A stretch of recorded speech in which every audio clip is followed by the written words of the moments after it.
同款是伫咧台中的新闻，台中有业者加做咧卖二手的名牌精品，其实因咧卖拢是假货。警方抓到姓王的业者等3个人，调查发现到因拢是对中国进口假货，以正版精品的介绍拍一折来咧卖。现场有查扣要到5000件的产品，侵权要赚超过2亿，是这几冬来查到上大件的精品假货案件。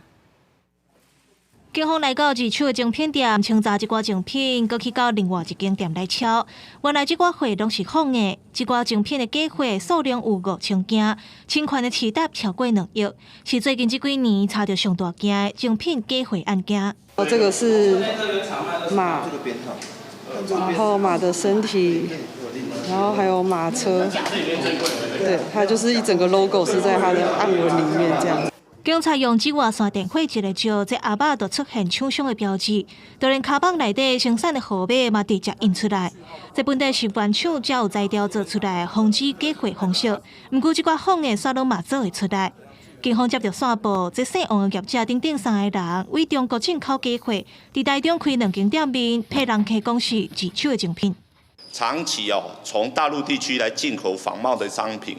于台中市区内开设精品店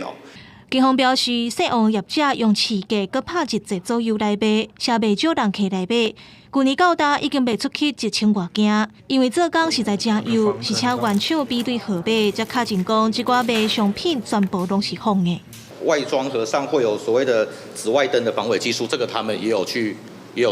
伪造，制造的工匠条码就工匠代码，所以这2个部分都是必须透过原厂去核对序号。